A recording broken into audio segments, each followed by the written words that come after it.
Hello, everyone, and welcome to another episode of the Course of the Discourse podcast. I'm your host, Omar El Fares, and today we're going to discuss Israeli politics from a more of a domestic perspective, and who better to do that with than with Mauricio Lapchik. Mauricio is an Israeli anti-occupation activist serving as a spokesperson for member of Knesset Ayman Odeh, leader of Hadash, the only Jewish Arab party in the Israeli Knesset. It's a pleasure to speak with you, Mauricio. Thank you, Omar. Thank you for having me here. It's an honor for me.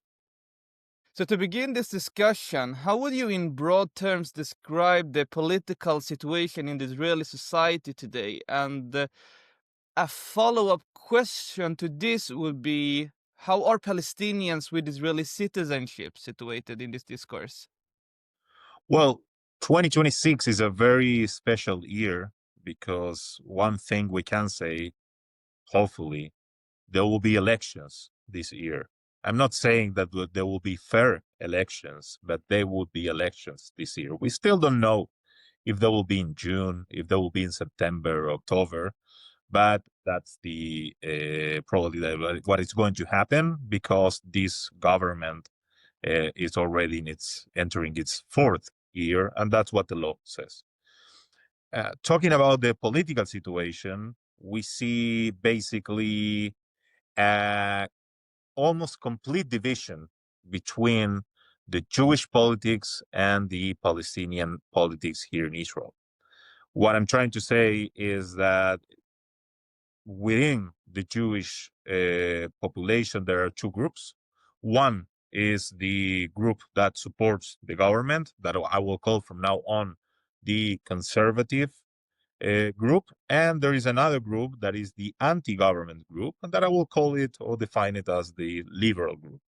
Now, I'm not talking here, and on purpose, I'm not using the terms left and right, because I must say that the majority of the people who are against the government are not necessarily left wing. The left wing is very small here in Israel, is almost not represented in this parliament, in this Knesset. There are around 10 out of 120 MKs who are not Arabs. I'm talking about only Jews who are considered left wing or center left, and then all the rest are different types of right wing. So this is the situation right now in the for the Jewish public. We're talking about 60% against the government and 40% supporting the government. That's what I will say, where all the supporters of the government are right wing, extreme or far right wing, or religious Orthodox parties. When we talk about the Palestinian representatives in the parliament, here we have a complete different story. Now, in this Knesset, there are 10 representatives, Palestinian Arab representatives, or from parties that are representing the Arab community here. It is important also to say that in Israel, there is a 20% of the population who is Palestinian Arab with Israeli citizenship. We'll talk about also what is the status of this group of people. But the representation of the Arab public is divided into groups. One is Hadash Tal, that is a coalition of two parties that Ayman Odeh, he is the leader of this coalition that have 5 seats right now at the Knesset. And there is another party that is Ram, that Mansour Abbas, he is the representative. And this is actually what the big question for the Arab public, for the Arab community here in Israel, what is going to happen in the next elections. And the big issue is how these two parties or three parties, because actually we're talking about three, and another party, which is called Balad, who didn't pass the threshold in the last elections, if these four parties will unite and will run together, or if these four parties will run in two separate lists. Now, the public, and I'm talking about about different polls that were already published also last week and 1 month ago and 2 months ago, the big majority of the Arab population, of the Palestinian citizens of Israel, want a joint list, a unified list where you will find there, and this is also very interesting, because you will find there parties that are socialist, communist, to the left, and you will find also parties who are more traditional, Islamic parties or more conservative parties, but all of them are Arab Palestinian parties. So the thing is that 80% of the people want a joint list. And if we look at the numbers, and I mentioned before that now there are only 10 representatives for the Arab population here in the parliament. Next elections, if they will run all together according to the polls, there might be a chance that they will get between 15 and 17 seats. And these are numbers that are close to the numbers that this joint list that it existed already in the past. In 2015, in 2017, and 19, and after, that they got 13 seats, and then after 15 seats, turning into the third biggest political force here in Israel. But the problem is that they're not considered to be a legitimate player in this game that we call Israeli politics. Hmm. Yeah, I mean, I think it's quite interesting that you mentioned that around 10% of Israeli members of Knesset. I think that's maybe even less if you're talking about 10 out of A little 100. bit less, yes. Yeah. Mhm. So that's pretty few, and I would assume that's both due to lesser participation in the elections from the Palestinian side, and that like there is some threshold that's also playing. Right, correct, Yeah. correct. Those are the two reasons, actually, Omar. You're right. The first reason is because I will say that it's a considerable part of the population do not participate in the elections. Last elections in 2022, at the end of 2022, we're talking about more than 40% of Palestinian citizens of Israel who didn't vote for different reasons, because they don't believe in the system, because they don't believe that helps, and each one of them, they have their own reason. And the other thing is that one of the parties, the one I mentioned before, Balad, they didn't get to pass through the threshold, so many of these voices also weren't count. Yeah, I did take recently a course in comparative politics here in Sweden, and we read some about Israeli politics. And one thing I didn't actually know before, and that is to actually be even able to run for Israeli elections, your political party needs to recognize Israel as a Jewish state. Uh, Correct. and this is quite like people say Israel isn't an apartheid state, but that's requiring the minority population, which is supposed to be equal the majority population, which many people claim. But if you're Palestinian and you want to run for an election for your own interest, for your own community, or so, you need to first of all recognize Israel as a democratic Jewish state. If you don't do that, you cannot run for election. But I'm also seeing some news that the Israeli government is pushing for efforts to delegitimize the Arab parties further. I would assume Ra'am would be target, that they would be some form of Muslim Brotherhood threat to the national security to even run for elections and so. So I think just even the practical parts we want to discuss about Israeli elections, that even the requirement to recognize like an ethnic component of the state, like as like the dominant one. I think like it just hit me in a very, like, I can't comprehend how people even don't mention this. Definitely, it's a very important issue, and it's something that most of the people ignore, because for us, and now that you're mentioning it, yeah, it's kind of a very shocking thing that each party needs to accept. There are parties here, many of them, I will say the big majority of the coalition parties right now, including Ben-Gvir's party and Smotrich and others, that they might for sure recognize Israel as a Jewish state, but they do not believe at all in Israel as a democratic state. And to those parties, they don't have any problem before running to the elections. But what happened to Arab or Palestinian or Jewish Arab parties before the election is that many people will complain to the court that, for example, this party shouldn't be allowed to run, or this candidate shouldn't be allowed to run. This happened before many, many times. It happened also with Ayman. It happened also with other representatives that for different things that they said in the past, that they will say that is support of terrorism or other things, they would just complain to the court, and then the court will need to decide if these parties are yes allowed to run. Normally, what will happen is that the Supreme Court, after that, will allow these parties to run. What I'm afraid, and I'm not the only one, is that for the next elections, this situation will become even more complex, and I will explain why. Since the beginning of the genocide, and since the 7th of October till now, we have seen how each of the Arab representatives in the Knesset are going through a systematic campaign of delegitimization, which has an aim in the future to not let these parties run. You mentioned correctly that, for example, RAM would be that they are connected in some way or another to the Muslim Brotherhood. But I'm also talking about Hadash, which the leader of the party and other members of the party were, in the last 2 years, were accused in the parliament, and there were a process of impeachment against them.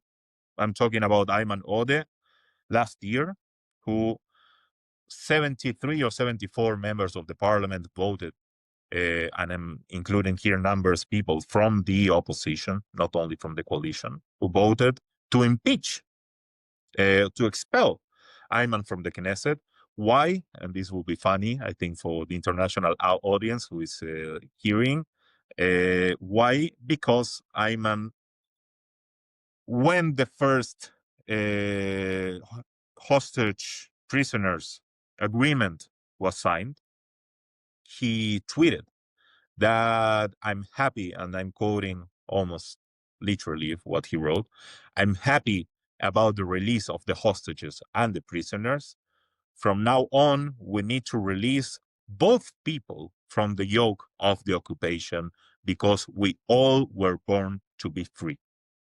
Only for these words, because he compared, and it's not a comparison, it's like just the depiction of the reality. Hostages were released, prisoners were released. It's not Ayman who was in charge and who decided that. It was the government of Israel decided, yes? And he was happy. Who will not be happy to see the hostages being released? And also prisoners, yes?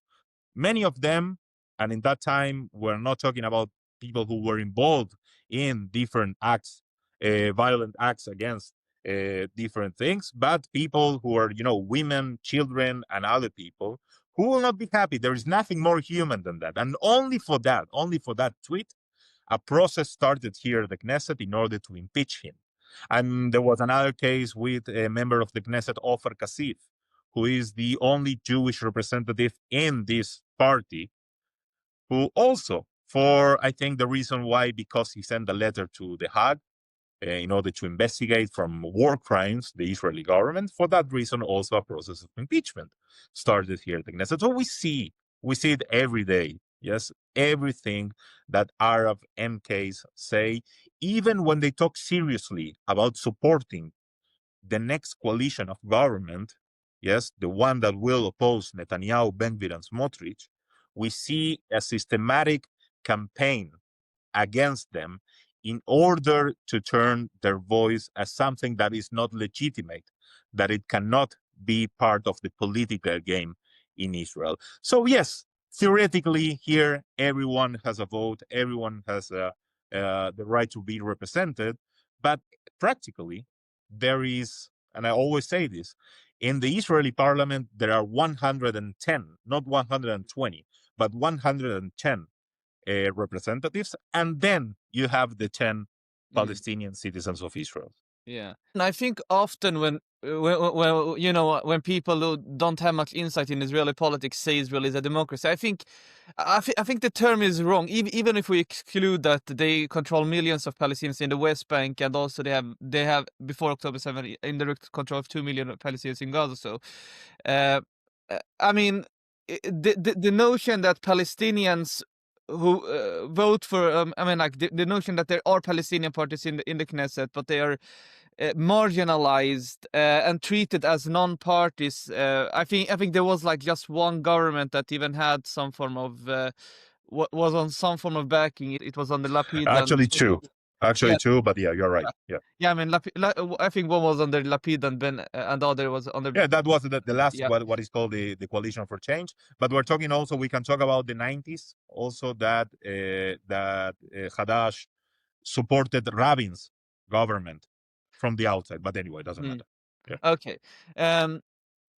So I think always the term like ethnocracy is probably a better term even to describe if one is going to talk about in the context of elections, because the Israeli elections are very centered on the Jewish vote. That um, if you are going to run for elections, you need to really emphasize the Jewish interest. You need to emphasize the Jewish public. I mean, I would assume even discuss what they call Israeli Arab community, pushing for some form of equality. That's not probably the most popular thing to do, or rather something seen as um, borderline treacherous or whatever. I mean, when one is seeing Israel, even the more moderate candidates are supposed to be like Lapid and so. I always see they only talk about the interests of the Jewish community in Israel and sidelining Palestinians. But then when they maybe talk to international media, they will say, "Oh, we're pushing for equality. We want Of this and course. that. Look, we had a government with Israeli Arab and like this kind of." But I mean, in the practical, there is a very systematic marginalization in the electoral process where Palestinians are also are discounted. I agree, Omar. Like what you're saying is correct. And I think one of the issues, and this is at the end the core issue, because if you pay attention to the opposition here in Israel, if it's Yair Lapid, if it's Gadi Eisenkot, who is a new player, and if it's Naftali Bennett, who will probably will be, if the government will change, will become the next prime minister. He was a prime minister already in 2022, 2021 and 2022. But the thing is, and this is a very interesting characteristic of Israeli politics, is that the opposition does not present an alternative to the people. Yeah. What they do is that it say that they're against this, against that, and against that. So the right wing here, yeah, the right wing, which you will find it both in the opposition and the coalition, has a very clear plan. And the plan is what we see in reality: a supremacist state, an apartheid state from the river to the sea, in different, it's not the same situation for Palestinians living within the Green Line than living under occupation in the West Bank. And I'm not even talking about Gaza, because we all know what's the situation there.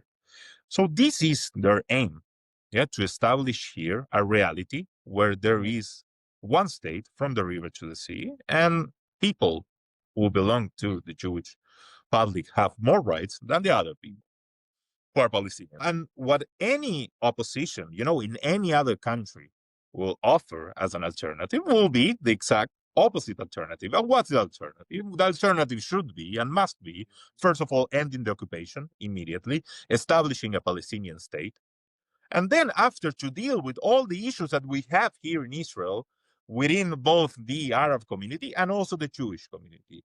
And one of the things that these leaders, so-called leaders like Lapid, Eisenkot, Bennett, and Yair Golan, they forgot to mention to the public, and they lie to the public, they know that they're lying to the public, is that without ending the occupation, nothing of this will change. And this is the main issue. And this is also the reason why this hypothetical coalition that might change this government accept one of the parties from the Arab representatives, which is Ram, led by Mansour Abbas, because he accepted in a practical way that the national issues shouldn't be discussed. You should focus only on the interests of the public if you need budgets and money and other things. And all the issue regarding and around the identity of the Palestinian citizens of Israel is a second tier issue. So that's because they tend to work better with this type of leadership in the Arab public than a leadership like, for example, Ayman Odeh, Ahmed Tibi, and the one who will come after also, that they are proud of their Palestinian identity. They believe that this is an important thing that they should not abandon, because at the end of the day, the Israeli state will never treat Palestinian citizens as equals as long as we are occupying the Palestinians living in the West Bank. And this is very clear. And we saw what happened with Israeli society also after this government took power, with all the huge protests and everything. And this is the sad part, that the Israeli public is not ready to accept the reality that the core issue, the core problem, is the occupation. That is terrible, first of all, for Palestinians who are suffering for this already for many, many years, many decades.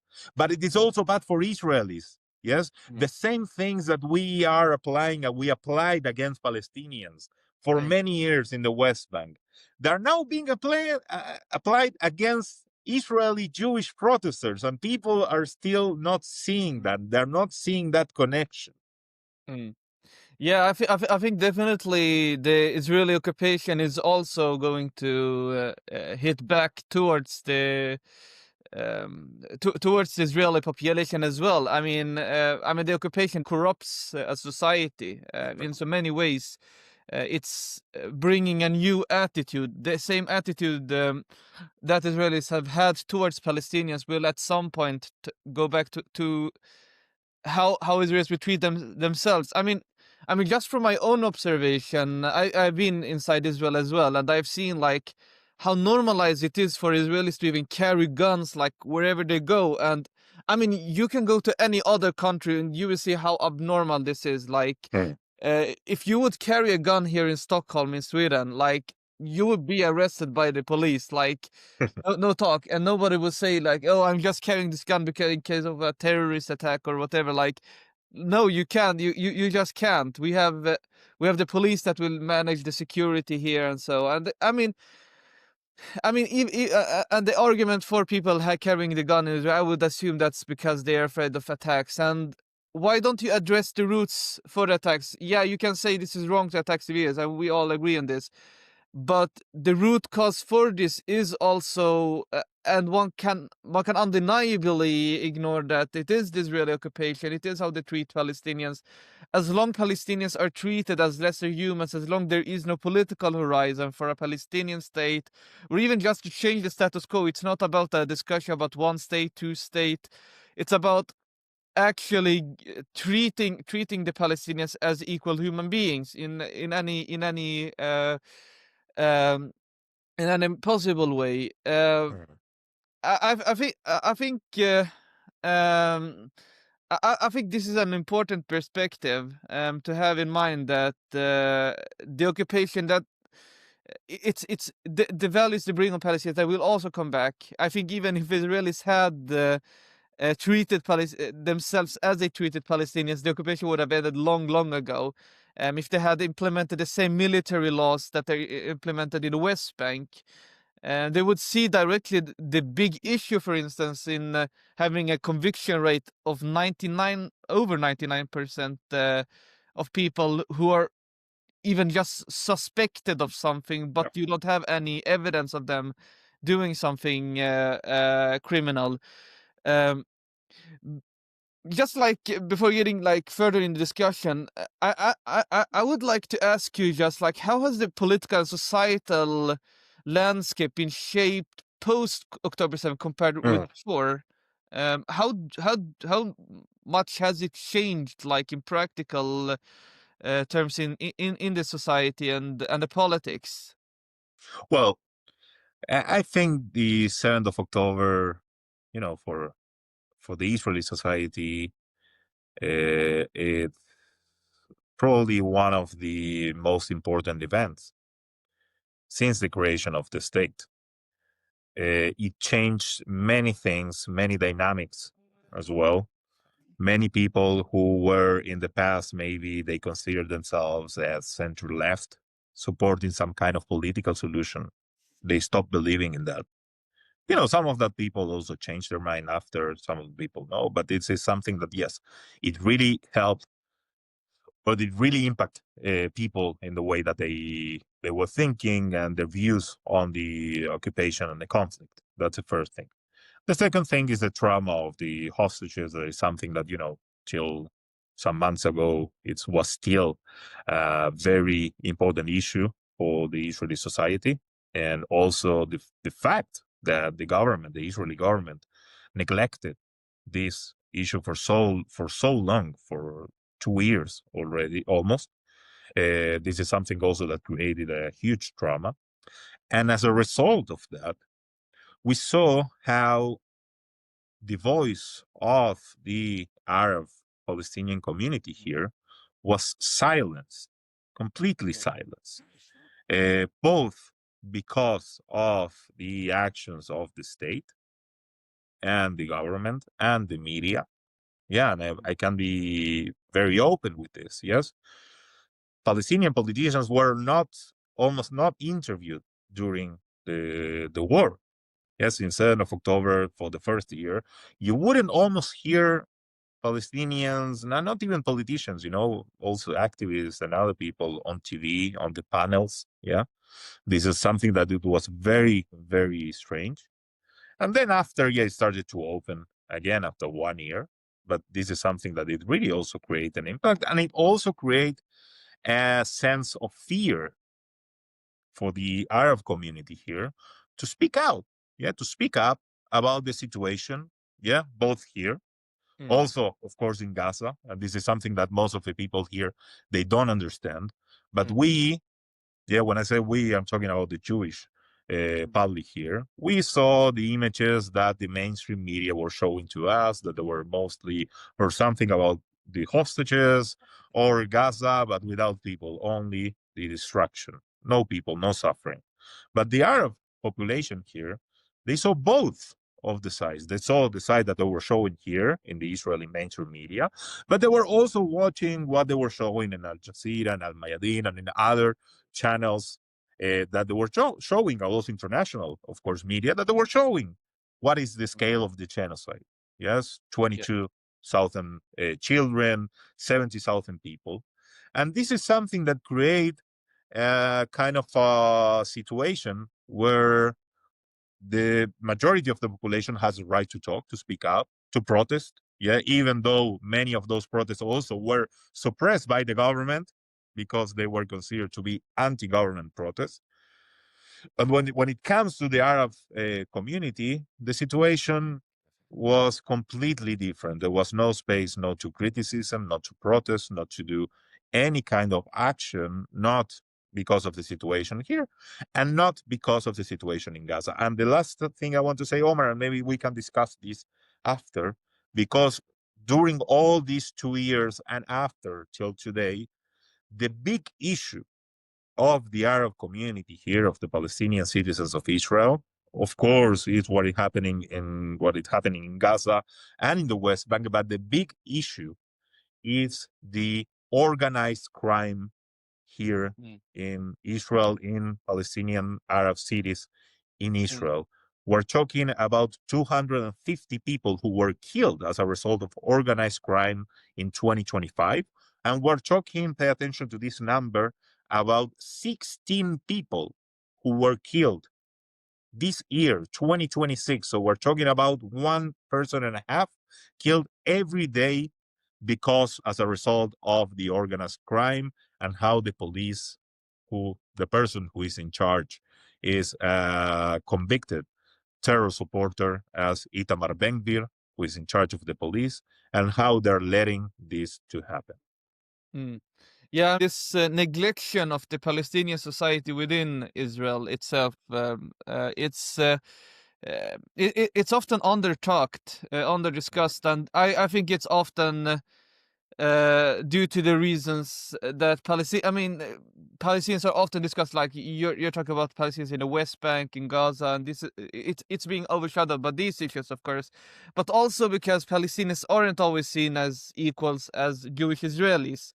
Um, I think when people discuss Israeli politics, the focus is always on the majority population, and the minority population often are very much silenced, and media and Western media often focuses their interviews on Jewish Israelis and politicians, ordinary people as well. So, but I mean, like just October 7th, for instance, I remember my relatives with Israeli citizenship. They haven't been much trying to talk about politics. I remember that.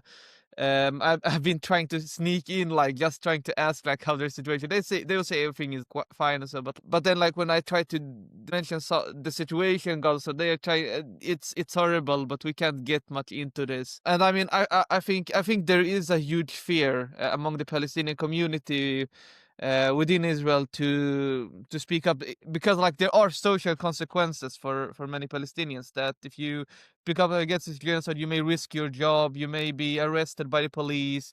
You will be arrested by the police.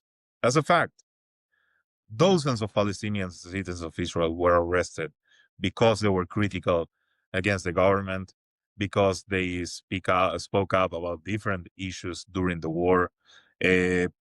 Teachers who were fired from schools, doctors who were fired from hospitals, only because they spoke up against what Israel was doing in Gaza. Now, the question remains, I, as a privileged Jewish citizens in this country, I have the right to say, almost what I want without being arrested for now. I don't know what is going to happen with the next government or in the future. But it is very clear, when I say something, when I write something, they are only because I'm a Jew. I will not get arrested.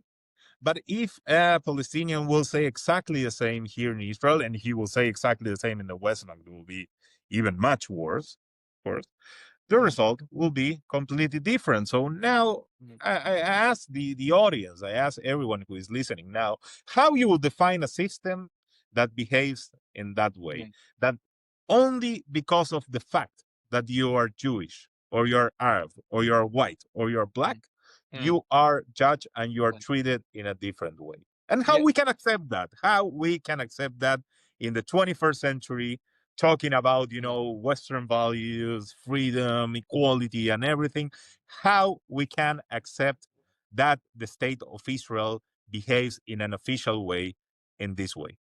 Yeah, this distinction between like being Palestinian with Israeli citizenship, or just like Palestinian in general, because that's everywhere as well applied, that you're guilty until proven otherwise. But when you're Jewish Israeli, you are innocent until proven otherwise. So when like Israeli police will suspect you for something, being Palestinian, that's enough. Like, okay, that person must have some intentions of supporting terrorism or things like that. Or maybe if a Jewish person would say the same thing, that person is maybe just naive or have some mental issues or whatever. Um, but I think this is an important thing that you're raising here, and there are other forms of discrimination in the Israeli society beyond just in regards to freedom of speech. We have, for instance, I have seen many cases relating to Palestinians trying to buy lands in Israel. I think like some 10-12% of the lands are owned by the Jewish National Fund, and they refuse to sell lands to Palestinians. But I also know that there are Palestinians who can't even rent apartments in Tel Aviv because the lords will deny them the apartment because of they're Palestinian. They will stop listing it on the market until some Jewish person will buy it. But there is a very there is an enabled form of racism, racist discrimination against citizens, which from what I'm seeing, from my understanding, is it is enabled by the state, or at least overlooked by it. It's not only overlooked. I think it's supported by the state. Yeah, and what you mentioned now with like trying to rent an apartment in a Jewish city like Tel Aviv or in other places, that is a reality. I know people, as a fact, who tried and were looking for an apartment, and because of the fact of being an Arab, they weren't allowed to rent. I just, I have the luck not. I didn't grow up here in Israel. I grew up in South America, in Uruguay, and I moved to Israel when I was 21 years old. And I just only to think about the situation that because, in Uruguay, that someone will tell me that they will not rent the apartment to me because I'm a Jew. I don't know how I will feel about it. I don't know what I will do. I don't know how I will react. I think it's something that it shouldn't be accepted in any society that try to describe itself as a democratic society. But here's something common, and that's not the only common thing that we see here. We see, for example, how many teachers, Arab teachers who are ready to teach, who are ready to work with kids, they're not being accepted in different schools because they're Arabs, or doctors, the same. Yeah, doctors that they study abroad and they want to come here and they want to work here, they're not being accepted because they're Arabs. And this is, the informal part of discrimination that we have here. I'm not even talking about, for example, what happened 1 month ago when Ben Gvir's party proposed the death penalty bill, which is, it's a bill that clearly established that it's a death penalty bill for Arabs, only for Arabs. And this is what they try to introduce with this bill, saying that if there will be a terror attack and the terrorist will be Arab, there will be a death penalty sanction. If that will happen with a Jew, and yes, we had Jewish terrorists here, like many cases, we're seeing what is happening on the West Bank on a daily basis. We just saw a couple of days ago how a group of Jewish terrorists who lived in the settlements came, attacked an old man, and they also burned a school and other places. So these people will not be treated in the same way. Why? Because they're Jewish. That's the only reason. And the main issue is that they're not even ashamed of that. They're proud of that. Yeah, I will be okay if they're trying to hide that, how Israel tried to do for many, many years. Try to hide your discrimination, try to hide that there is apartheid, try to hide other things, try to describe Israel as this islet of democracy in the Middle East. But now the big difference is that this government, the so-called far-right government, is proud of that. And this is the big change. So it makes things easier for us because they're saying this openly, but the situation is becoming much worse. Yeah, I remember there was a Knesset bill some years ago. I don't know if it's active or if it's going to be enforced or so, but there was a bill about Palestinians with Israeli citizenship as well. Not only talking about in the West Bank, but I mean, or also Gaza Strip as well. They're going to execute what they call terrorists. But I think there was a bill about Palestinians and Israeli who engage in terrorism will be stripped from their Israeli citizenship. Yeah.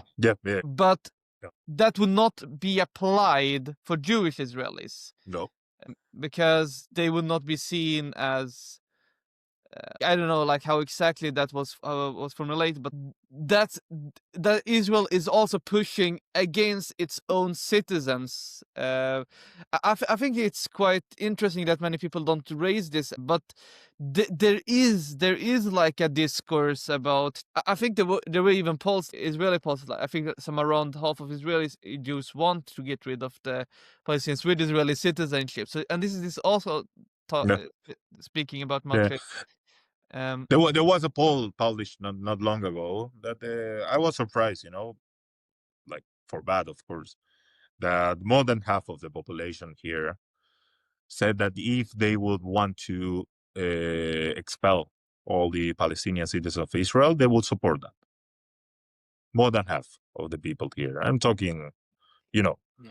probably the number is even higher. That I'm as a citizen of the state, as a Jew, as many things, as a human being, something that make me feel very worried about the current situation. That all that people, and I saw also the reactions during the genocide, how even not even leaders of the opposition supported that for many many months, accusing even Gazan children of bring that to themselves, that they deserve that. And I'm talking about the liberal parties in the Knesset, but also what the so-called left wing of the Zionist left here for many many months did not oppose to the war, did not call to stop the war crimes and the crimes against humanity. And the only voice that remained there were the Arab representatives, that they were actually silenced by the media, by the Knesset, by the society as well. So I see a process, a very dangerous process, which started before, but now we're seeing that how it's becoming even stronger, of radicalization of the Israeli society. It's funny when I hear, and I also have criticism, yes, for the Palestinian side. Yeah, they're part of it. Also, what Hamas did on the 7th of October is something that is a crime against humanity. I know people who were killed or also kidnapped during that, and I think it should be condemned by any person who loves life, who believes in equality of life. But I see how this process since then, they talk about de-radicalize the Palestinian society. I think we need to start to be radicalized. Yes, there are things here that are being said in a daily basis that are not accepted in any other country in the world, or any democratic society in the world. Mm. I think this is an important thing that you're saying here. I think always, from my perspective, it's always worse when Israelis say bad things about Palestinians than the otherwise. I think, and I would elaborate on this point that I think when you hold power over someone and you are holding some attitudes toward the person and you're trying to agitate against the people under your power, that is much more dangerous if we're talking about this in the discourse. And often people talk about UNRWA schools are teaching hatred and stuff like that. I mean, this is the wrong way to see it. In the Palestinians, I think like there would like maybe some few instances where some form of like, hatred were taught in Palestinian schools or so, but like that's really not a systematic issue. I mean, people in Palestinian society who hold negative views of Israelis, it's often um, in the encounter of Israeli soldiers, of Israeli settler terrorists, and it's from their own experience they get their negative views of Israelis, and yeah, of course, Jews as well, because they see the only Jews they meet are those who are imposing the cruel system on them. So when Palestinians hate Israelis, I think it's always different when like when discussing hate on the two side, because hate it's not something good, but I think it's also a symptom of a larger issue. Because when you neglect occupation, when you ignore the occupation, even strengthen it, now seeing more settlements are being expand, and I think E1 settlement, which was for Yeah. several decades stalled due to pressure from foreign pressure from the EU, for instance. It's And now from the going to US continue, as well. and yeah, we're Yeah. seeing the ethnic cleansing of several refugee camps in the West Bank and everything like that. And then people will change the discussion about how Palestinians feel about Israelis. I think the issue here is those who have the guns and are pointing them toward those who have the tanks. This is something from how I say this. So when talking about the radicalizing Palestinian society, uh, I think it's not even. I think it's the wrong issue, because if you're going to pursue a path of de-radicalization, you need to start with the root causes. You need to start Exactly. with the living Exactly. standards. Like, nobody wants to live under subjugation under their entire lives. They want to be able to move from Ramallah to Nablus without passing through one single Israeli checkpoint, or risking to get their car stoned by Israeli settlers or anything like that. But this is often ignored. It's not discussed. So this is my little rant about this. But Omar, leave aside also, violence and terrorism, settler terrorism is something that it's a daily topic here. Mm. But leave aside that, I sometimes when I go to West Bank, I see lines of cars waiting for hours to cross from one checkpoint to the other. And it's not that they want to cross to travel to another country or whatever else. They're doing this on a daily basis because they need to work, they need to bring money to their families. The situation is very bad also in the West Bank after the 7th of October, even more. And this is a daily way of life where one people, one state, not only occupies another people, but turn their lives into miserable. Yes. Yeah. Every aspect of their life is miserable.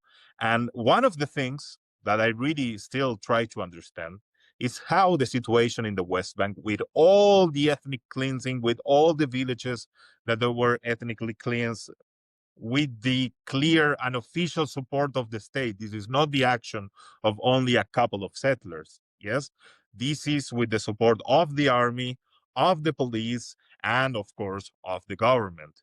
Yes, and really, I I don't understand how the situation did not escalate even more.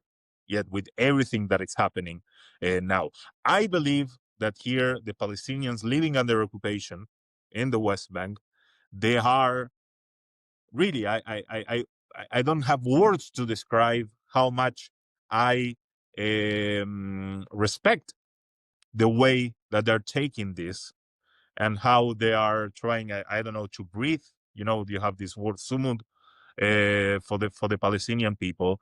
And I think that this is something really, it's a miracle, because the situation has not been worse than it is today. And of course, when you cross your eyes to Gaza, and after to see all that destruction as well, it's everything together. So it's not only these small, or these terror attacks and everything that we see almost every day, with house burning or whatever else, but it's this the day-to-day suffering, also to get water, also to get electricity, also to get other things, to buy products, for women, for children, and other things. And as we speak now, yesterday, a village in the Jordan area of the West Bank was ethnically cleansed. Yeah, Ras Al Ain, Bedouin village in that area, was disappeared. It does not exist anymore. And this was not in the news. This was not anywhere. Nobody really talks about that, only the organizations that are working there. And it's happening in front of our eyes. And I want to say the last thing is that, you're right. Palestinians meet Israelis, or if they're settlers or if they're soldiers. But there is a small group, and I want to say a couple of words about this group, that is called, they're activists, that they are doing protective presence in different places in the West Bank. That these are the other Jews that happily also Palestinians have the chance to meet. Yeah, I have also the opportunity to be there and to be with some of the communities. And I think this is the best way. And I call here to every Jew in the world who has the right to come to this country. And, there are different programs and everything to use this privilege to come and to go to the West Bank and to help, at least with the very small thing that they can do with the presence, to help Palestinian communities in the West Bank so they will not be expelled by the state of Israel. Of course, and I think also what you mentioned here, it's from my understanding now, we're seeing also that Israeli government is trying to do some crackdown on civil society organizations or civil society in general that are anti-occupation. I have some friends who have been visiting Palestine under the recent like after October 7, and they said they were going to the West Bank. They engaged in activism, but now their visas are being revoked by Israel for doing that. These kinds of activism, what are called like protected prisons in the West Bank, right? Israeli government doesn't like this for a reason, because they cannot attack if you're Jewish or even an international person with a foreign citizenship. You have some form of protection against being attacked from Israeli settlers in one way, because or at least like from Israeli soldiers. You probably know exactly better how protective presence works, but like you have a protected status in comparison with the Exactly. in the West Bank. Yeah, the thing is, that also even that, Omar, I must say that is changing. Yeah, well, like a couple of years ago, you will have the army that will come and they will, because you speak Hebrew, because you can relate to them. Sometimes you have women, elder women there, that they have children or grandchildren, so they talk to them and they try to explain them that you shouldn't be doing this. But I think that also all this is changing very fast, and what it was before, this privilege that we can use on the ground in order to protect the Palestinians, I think that it's also changing. I just want to share an example, and I just remember about this. I think it was the year 2022. I used to work for an organization called Peace Now, which monitors the settlements and the settlement enterprise. And I remember we organized a joint march in the West Bank against the illegal outpost of Homesh in the northern West Bank. And we organized this march. Yeah, we brought, I think, like 300 people, Israelis, to meet a group of Palestinians from the village of Burqa. And I remember, and I was pretty shocked by the reaction of the army, because when they saw us coming, first of all, they stopped us. We didn't want to stop. We wanted to meet the Palestinians and march together, a legitimate thing, nothing dangerous, nothing violent, just to march together as an act of solidarity. So they start to throw at us stun grenades, the army. Yeah. And instead, the army of taking care of our security, I must say that the people who took care of our security were actually the Palestinians from Burqa, who came to us, saved us, really saved us, because also things were like there was a fire and everything, gave us water, took us on their cars to the village, to other place, so we'll be in a safe spot. So I think that for many people who came to that activity, to that action, back then, it was before the war, so things were very different. Many of them was the first time in the West Bank to see what's the reality there. I think it was a good impression to see, okay, what is the real role? Who are our real partners, and not necessarily. And this is something that it's very, it's very hard to change here in Israel.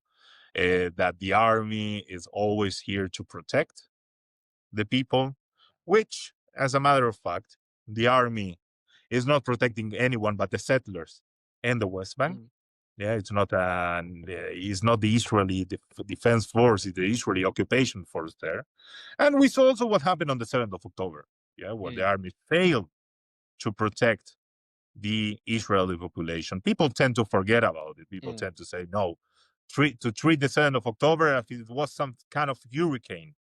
something that it was impossible to avoid. Yeah. But if we are real, where was the army?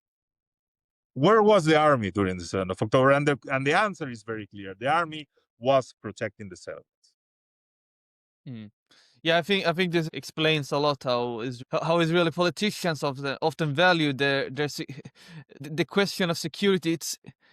I think like how the Israeli army has been placing. I mean, you have, for instance, like the actual security threat was in like on the borders of the Gaza Strip. Maybe they just like underestimated the Hamas in some way or other, or even some have even theorized that Netanyahu wouldn't be much against that Hamas would attack Israel because that would give Israel a pretext to carry out a very genocidal campaign in the Gaza Strip and also push further in the West Bank. I don't think many people comprehend how much this genocide in the Gaza Strip has also helped Netanyahu in No. entrenching the settlement project in the West Bank. Now, this all are just like speculation, but one can at least be sure that the genocide has helped to shift away the media attention from what is happening in the West Bank, and we're also seeing an escalation of settler terrorist attacks in the area, and the world is not doing much anymore. I think the world, like under Biden, at least some sanctions on some settlers. Some of it. Now Yeah. Trump has removed the sanctions and also lifted some bans on heavy weapons and um, weapon deliveries to Israel. Personally, I don't see any political horizon beyond the current status quo. Do you see any? Hmm. So it's very hard to talk about a political horizon if you have a good understanding of a current political situation here. Having said that, I must say, you know,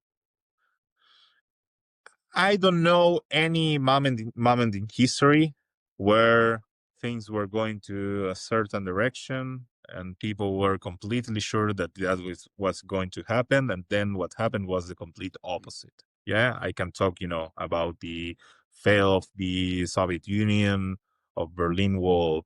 I can talk about the Cuban Revolution. I can talk about the Spanish Civil War, the Second World War, and many, many, many other examples in history. And I think that after this war and after the genocide and after all this campaign promoted by the right wing with the support of the international community, because this is a reality, yeah, even though there was some complaints, sanctions, or whatever else, the international community, including all European countries and the US, supported what Israel did and what Israel is doing right now. I think that at the end of the day, the right wing here in Israel failed to change the political reality and failed to make the Palestinian question to disappear. If after this genocide, if after this war, between the river and the sea, there are 7.5 million Palestinians and 7.5 million Jews, what will change that equation? What will change it? Another war, another genocide, another Nakba, another 7th of October. What will change that equation? What we need is, and this is what we are lacking right now, but things can change in the future. What we need is a political leadership for the Israelis to tell us and to tell the people that there is no other solution than a political solution and ending the occupation. When that leadership will come, and it will come, yes, it will come. I don't know if it will take 5 years, I don't know if it will take 10 or 50 years, but eventually it will come. When that leadership will come, I think we'll start to see a change. And here I want to be very clear. We are those Israelis, Jewish Israelis, are those who need to take the first step. People like to say, no, but the Palestinians, they don't want peace. The Palestinians, they want to kill us all. The Palestinians want to throw us to the sea or whatever else. I don't care. I don't care if the Palestinians want to kill us. I don't care if they want to love us. I have many Palestinian friends. I work for Palestinians, and I was never afraid that they would try to kill me. Quite the opposite. And I know as a fact that there are many people who are ready to live in peace and security as long as they live in freedom. So without Palestinian freedom, there is no Israeli security. Some people here already understand that, Mm, but it's the very small minority. mm, And when then this situation will change, and when the what is called here the Zionist left and the liberal camp here will understand that there is no way to avoid this, I mm, think the situation will start to change. I only hope that it will not be too late and more lives, Palestinians and Israel lives alike, will mm, need to pay the price for these mistakes and for our leadership for being so scared of telling the mm, truth to the people. mm. Yeah, definitely. I think definitely. I think these are societal issues as well. I mean, like talking about how perceiving Palestinians, like for instance, Israeli schools, if they're not demonizing Palestinians or trying to portray Palestinians as terrorists or enemies or whatever, like they don't try to promote some form of peaceful vision in a one way or other. I mean, one thing that's quite still surprising. There is a lot of Israeli academic work that show a lot of that about like how Israel has treated Palestinians over the decades. There are Israeli historians who have written a lot about the Nakba. There are even Israeli IDF documents that have revealed how Israel has treated Palestinians in 1948, and you can even go long forward to today. Um, but I think there is some form of like there is just like not an interest in caring about what's happening to Palestinians, even though our security is very much intertwined. Mm. Because when Palestinians are safe, there will be less of such sentiments to attack Israelis. If Palestinians are safe and have freedom and they have their basic necessities satisfied. Covered. Yeah. Like Israelis have security in Tel Aviv, they have freedom in Tel Aviv, they have everything like that, but they will never be fully free. They won't feel fully like they won't have full security, everything like that, if they cannot also ensure the Palestinians have the same. If Palestinians in Ramallah aren't as free as the Israelis in Tel Aviv, that will also impact Israelis. And I think when one see this kind of connection, and once I think this militarism as a concept, it will always backlash at the societies as previously discussed. So the Israeli occupation in the West Bank, it gives a mentality of like you need to always have an assertive, you need to have an aggressive point of view, and sometimes you ignore maybe more of the details, more of the nuances of the other side who live under this system, and that's shifting away from any form of solution. As again, regardless of what one have for approach to solve this conflict and to find a future between Israelis and Palestinians.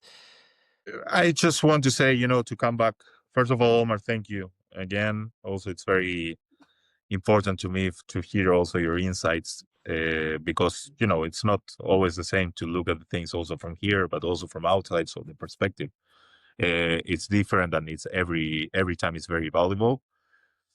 What I want to say is that, again, we are going through a crucial year. People here, and I guess also in Sweden and in other places, these elections are the most important elections. And I truly believe that these elections are the most important elections in the history of this country. Because on the one side, we have, if this government will remain in power, we will enter a phase of total fascism. Yes. If now it's partial, against different groups, if this government will take these elections, we will live in a complete 100% fascist country. There is no doubt about that. And the other alternative is just to stop that. Yes. With something that maybe It's less worse, Mm. but it's not what will fix the situation here. So Right. yes, the first lesson that we need to learn is that we need to do everything to avoid a fascist government in the future, Netanyahu, Ben-Gvir, and Smotrich, to come back. That's the first thing. And I think everyone, yes, Jewish, center, right wing, left wing, Israelis, Palestinians, citizens of Israel, yes, if they're socialists, if they're to the left, to the right, we all must unite to stop the far right wing government to come back to power in the next elections. That's the first step. But after, we have so many things to fix. We have so many things to work. We have I think, the obligation to understand that the Arab parties, 20% of the Israeli population, yes, the Palestinian citizens of Israel, are legitimate, are part of the political game as in any other democratic country it should be. And I just want to end with something that, there are a lot of great poets here on this land. Yes, you have Jewish poets, you have Palestinian poets. I think the greatest of all is Mahmoud Darwish, and he wrote in some of his poems that we have on this land what makes life worth living. And we do have that. I think every Palestinian would relate to that. I think every Israeli, every Jewish person also would relate to that. And I think we all need to start working in order to value what we have on this land, to make our lives worth living, and stop killing each other and stop killing the other, because we are just taking all the worth that this land have. And Omar, I think you have the chance to visit both here and also in Palestine, and you saw how beautiful this place is. And we have a lot of things to do to make this life and to make this land worth living. Definitely, I 100% agree with you. Before we wrap up this episode, where can our audience follow you and your work? Well, you can follow me on X, or Twitter, Mauricio Lapchik. You can follow me under the same name on Instagram. And yeah, that's pretty much all. I'm not anywhere Mm, else. So yeah, of course. mostly I'm more active on my Twitter. So please, you're welcome to follow me, and also, of course, to follow Omar. And thank you very much. Thank you. Really, it was really a pleasure. Thank you. I really enjoyed our conversation today. And thank you so much for taking your time to join this podcast.